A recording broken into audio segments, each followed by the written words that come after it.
Right, before we go up the Wrekin, I'll just show you the car parking situation. 99% of you, unless you live very locally, are going to be getting off the M54 at junction 7, and then as soon as you get off there, assuming you're coming from the Birmingham direction, you turn left, and it's a one-way street, that is. So it brings you, because it can generate quite a bit of traffic around the Wrekin at weekends, so it's a one-way street. It brings you up, and as you get towards the Wrekin, there's about space for about 25-30 cars to park for free along the road. If those are all full, and I think that's pretty unlikely given it's going to be a Friday night, then your options are, there's a few lay-bys just after the paid car park here. There is a couple of others further up. Don't park on the yellow lines because you'll get ticketed, and they do it. Because at weekends, today's a gorgeous day. This gets busy, this car park does. This car park is paid, and you can only stay for a maximum of 12 hours. So in the event that you're unable to park and you had to use the paid car park, I suggest leave your car keys with Mark, and we'd have to get Mark or someone to move it, because in order to move your car, it's a 3-mile round trip because of the one-way system around here. So the best thing to do is just leave it to us, and we'll kind of move your vehicle. But I think it's highly unlikely that scenario will be in play because there's so much free car parking at the side. So we're coming up towards the Wrekin. So there's kind of 2 car parks next to each other here, and then you come to this junction where the one-way system comes in. So I'm walking down from an area called Little Wenlock, and you wouldn't be coming down this way unless you live down there. So everybody else is going to be coming through where those no entry signs are. So you're going to be coming through from that way. And some of you might be staying at the Booker Tree Hall, which is about 500 metres. There's a hotel 500 metres up the road there. So now you're on the one-way system. You'll be driving in from that direction and driving home that way.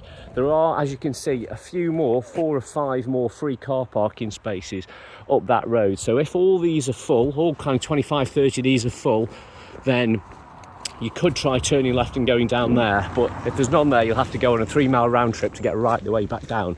But as you can see here, hopefully you'll be able to see, there is lots of free car parks spots. Now, because it's a weekend, they'll all be full, but on a Friday night, I don't think they'll be in use at all. And from memory, it's between 25 and 30, stretching right the way up the road. But don't go any further than this point here, because that is the way up the hill. So when you're parking next week, this is as far as you want to go. But if you don't find any, you can either chance the few which are just past the paid car park there, or turn left at this junction, and there's 4 or 5 down there. For those of you staying at the hotel, obviously there's loads of car parking at the hotel. It's 500 metres away, but it's 500 metres away, so you wouldn't want to be trekking back and forward to your car for anything if you needed anything.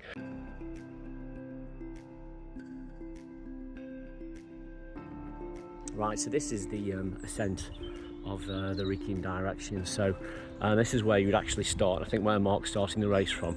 So what I'm going to do is I'm going to take you up. A steady walk up here probably takes something like 25-30 minutes, we'll see. So I'm carrying 5 or 6 kilos of weight today because I've got a bunch of saws with me to saw down some trees on the route I normally go around with the tyre. That's a random piece of information for you.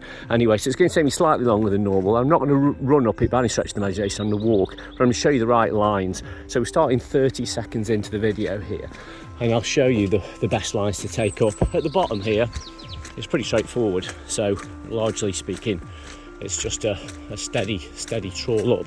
As you go up, you will start to hit some little water channels that filters the water off when it runs down, and you may want to stick to the left of those in some cases, and in others you may want to go to the right if you're going to try and cut the shortest lines. But I'll show you what I mean. So we're coming up to a couple here, so keep left for the most part is my advice on the initial bit. Just keep sticking left, and probably until you get to the first sharp right bend. So you've got these things here, you want to avoid them. So when you're coming back down as well, you want to make sure you're at the side.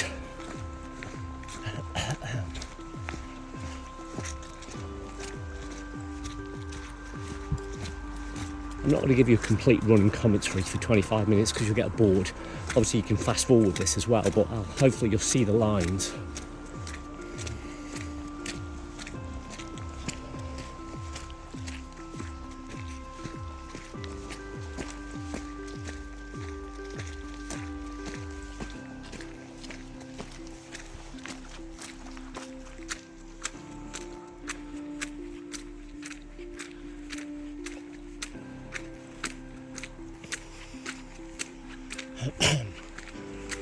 Bit of a channel here in this bit.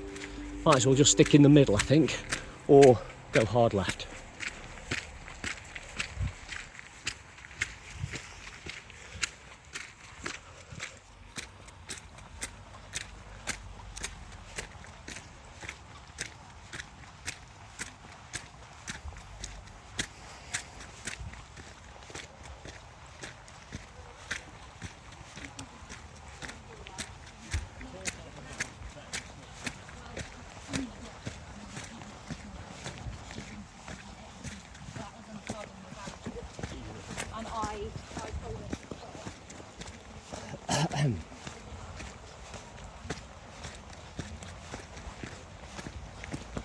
Again, sticking left best, I think, this initial section, avoiding this big tree stump.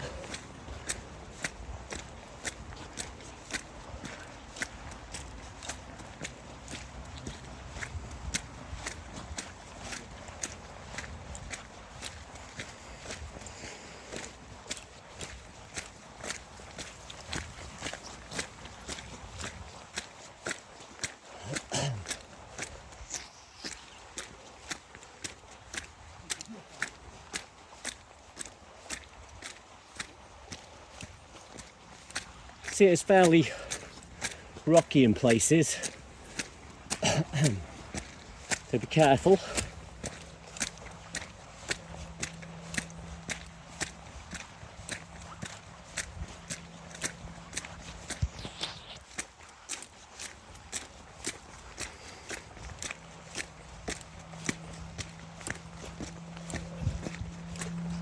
I'm going to cut the sharpest line, hug the right.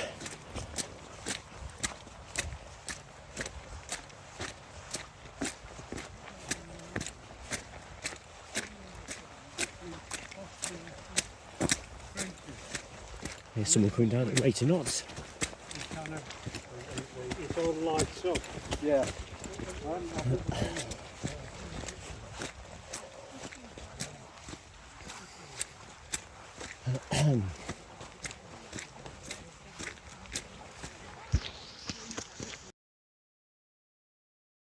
Right, coming up to the path junction. This is the junction. After coming up, largely speaking, keep left all the way up here.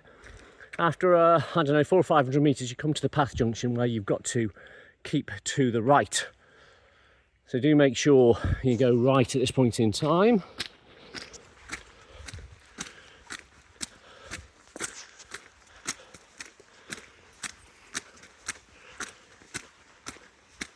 This bit's a little bit steeper here up to the halfway house.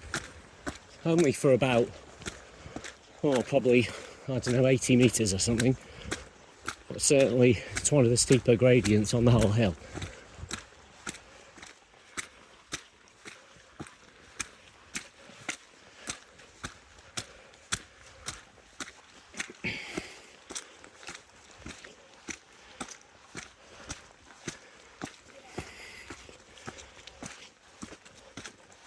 And up ahead here's the halfway house. I'll stop the video at the halfway and restart another one.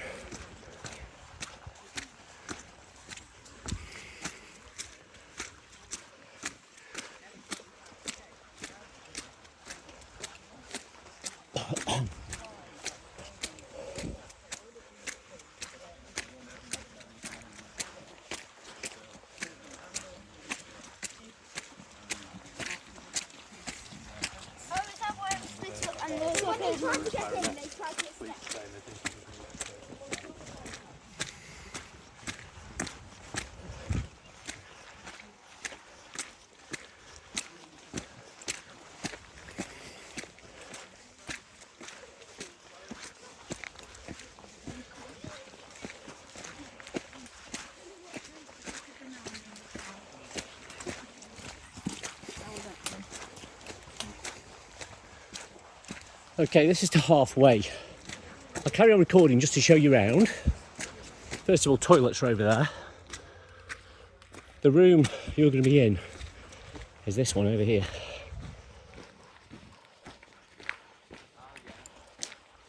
That's where you're going to be inside.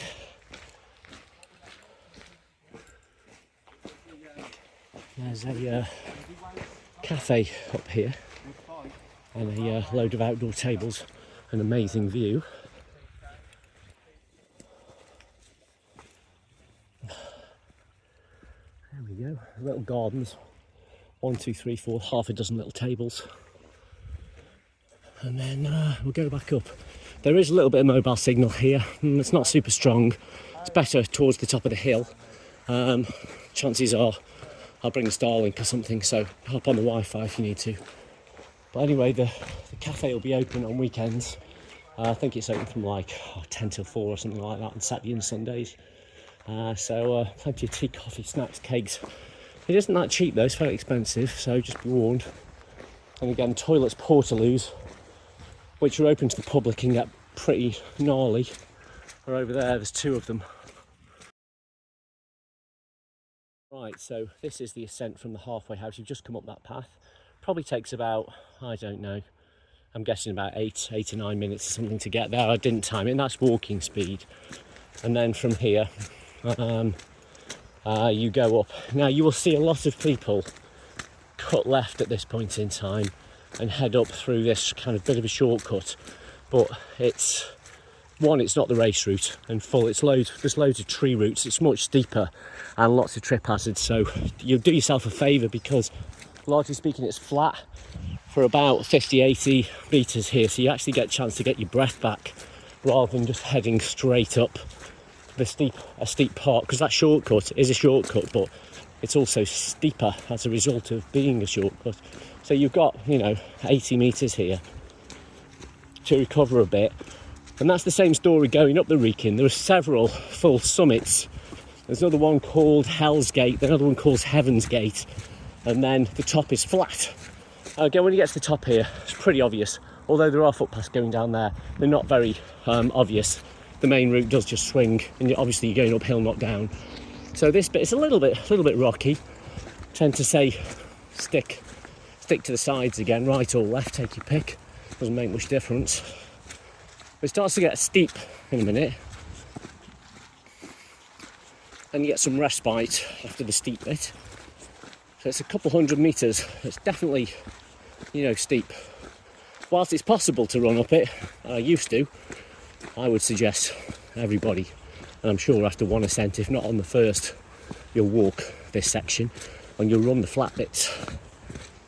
So this bit is rocky. It's only 30-40 metres or so, but it's a bit rocky underfoot, and it improves.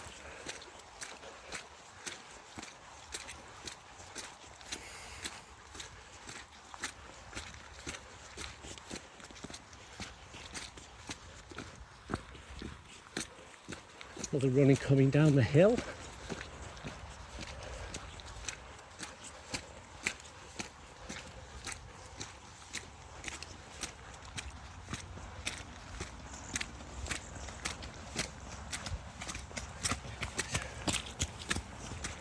He's got poles with him. Bart wouldn't like that. At weekends, lots of people come up here on a Saturday and Sunday if it's nice weather. You'll have the place to yourself in the evening and night time, of course.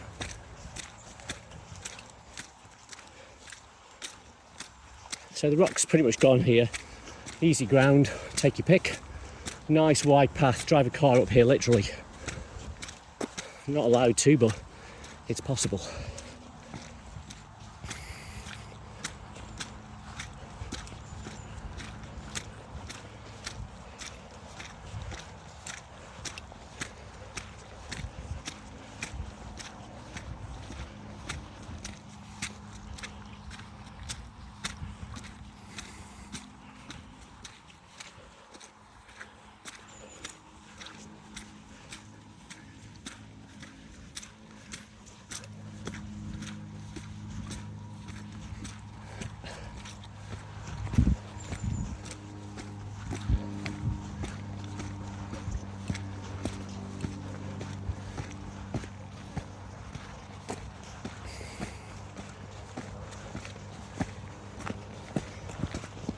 See, this bit's a bit rocky again. Could just stick to the side. Generally speaking, the sides, not many rocks.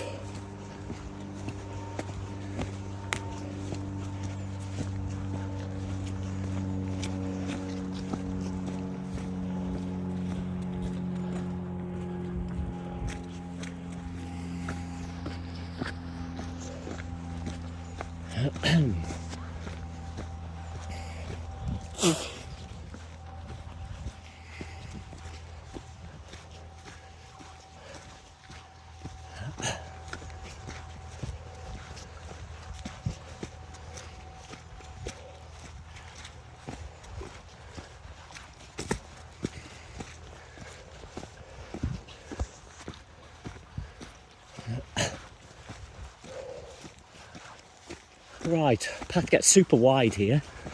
This guy has gone up the left. Personally, I go up the right. The right is smoother underfoot to the far right. You'll see what I mean in a minute.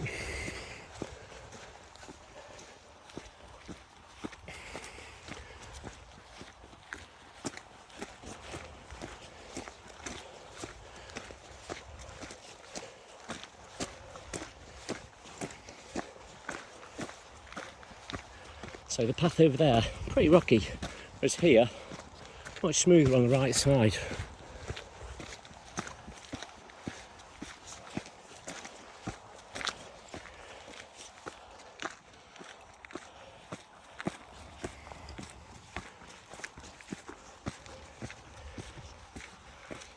Even smoother than in the middle here, so I tend to stick right, but again, it's up to you.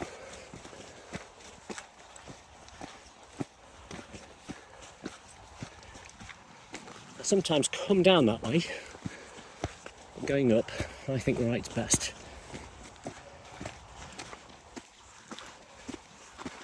Bit of a step up here, some kind of concrete hardcore, or stick to the right. And here's the post. So this is Hell's Gate. Oh no, sorry, this isn't Hell's Gate. Hell's Gate's the next one. But there is a little bit of flat here.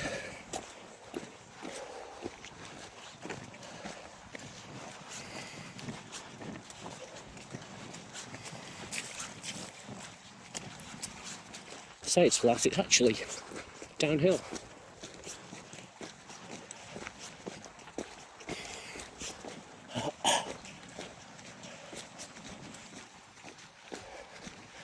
Quite a lot of rain the last few days, but my experience is these puddles, because it's a bit of a downhill, in winter time they're pretty much permanently here, so you can fiddle your way through the middle or go around the outside, but no real inconvenience. Now, after this you come to the steepest part of the hill, and years ago, in order to build the antenna at the top, and it used to be an MOD land up here, they put concrete and hardcore, which is about to start in a few metres.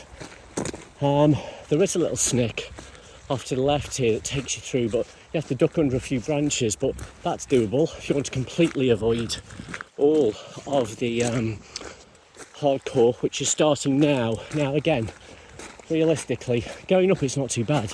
Coming down this, if you run fast, you smash your toes up.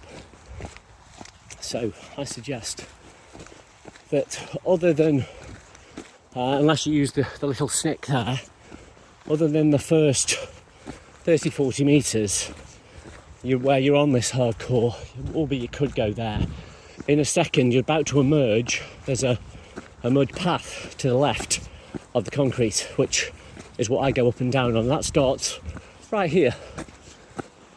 So other than that first 30-40 metres or whatever it was, 30 metres, you can step off and then just go up the leaves and the mud.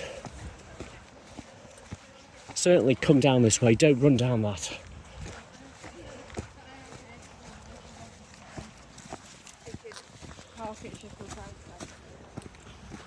Yeah, this is definitely the steepest section.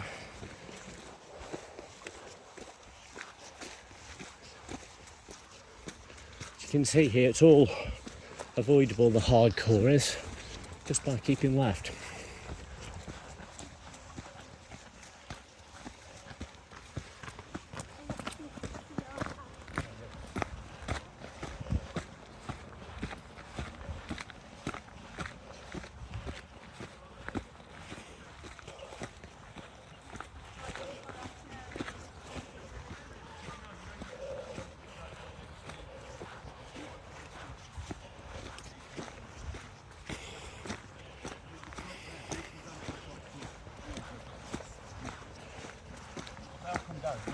you'll do their job for them.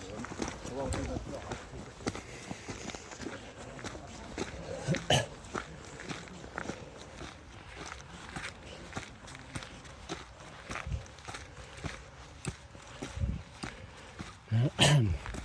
One hazard to look for is this tree stump. You should see it, but be careful.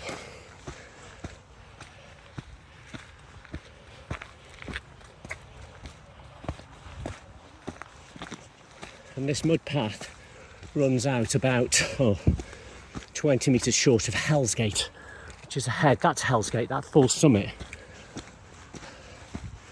Used to be a hill fort.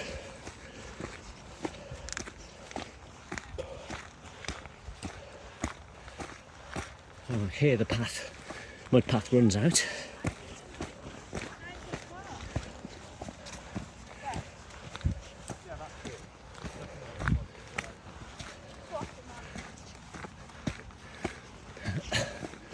Actually, no, just here it does.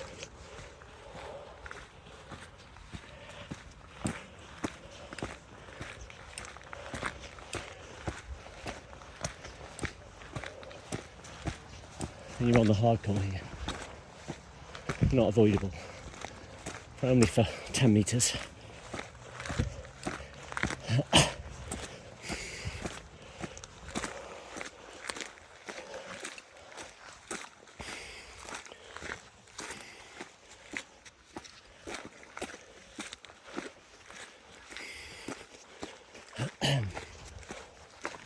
Right, that's the steepest part over. So that was the Hell's Gate.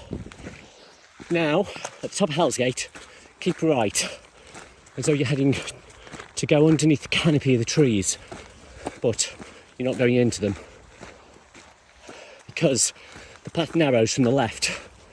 You'll see it in a minute.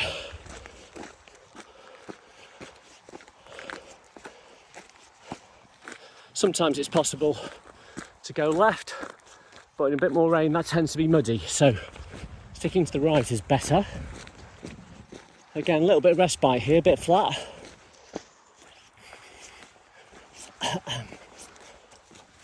We're going to go one last bit of a gentle hill to Heaven's Gate, and then 400 metres out to the summit's flat. Well, a very mild gradient. So again, keep right here. There's a really important reason to keep right, and I'll show it to you when we get to Heaven's Gate.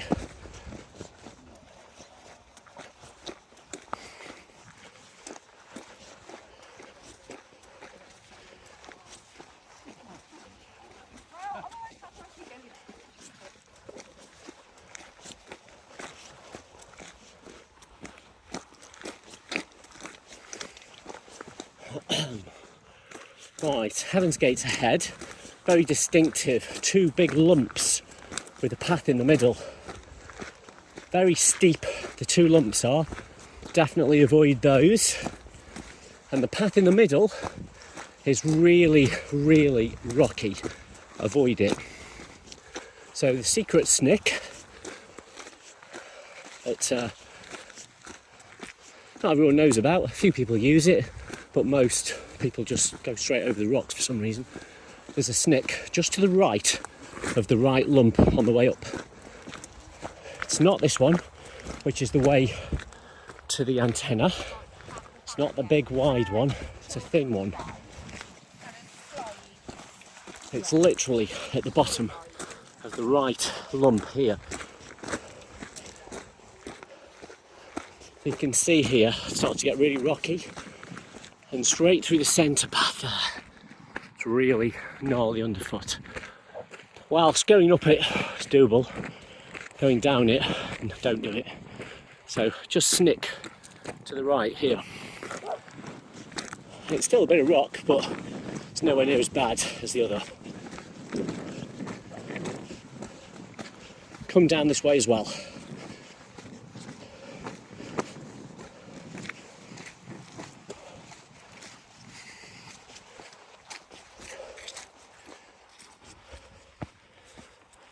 And then that's basically all the ascent done.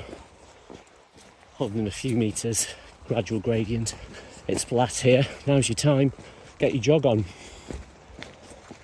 When you come back, it's very tempting to stay on the right hand side because it looks really flat.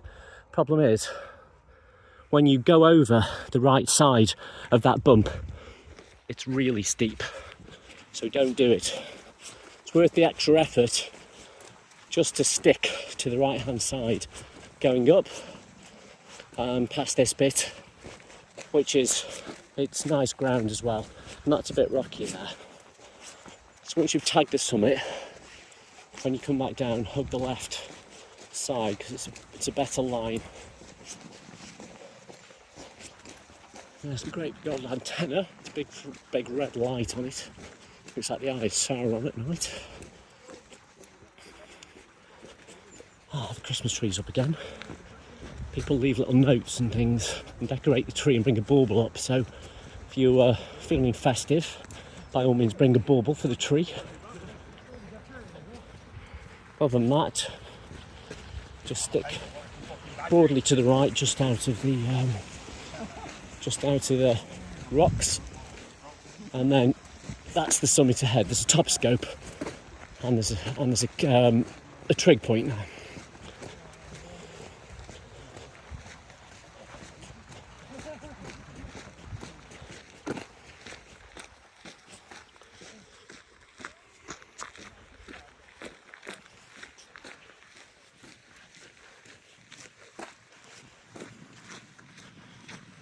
Yeah, so these last few hundred metres are basically, other than a gradual gradient, fairly flat, so you can either walk quickly or just walk, recover your breath, or run up. It's certainly run back down on your turn, but this bit's quite pleasant really.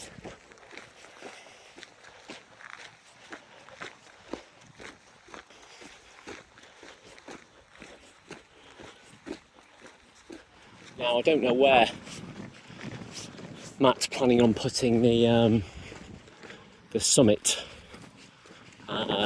beeper box or whatever he's putting up the mat. I'm guessing he's going to tether it somewhere to the white trig point, but don't know.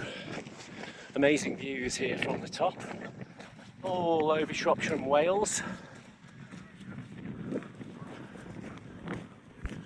Right, okay, so first one's the top scope, second one's the trig.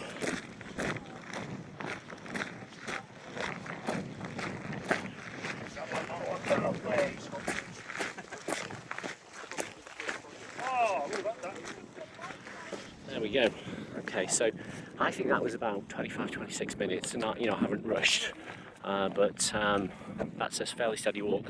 I'll record a little bit going back down, just to show you again the best lines to take, but I think it's a 25-minute walk up and a 15-minute steady run down, maybe a little bit quicker. I wouldn't run fast because you will smash your toes up, so be careful on the way down. So I'll record the route going down now as well.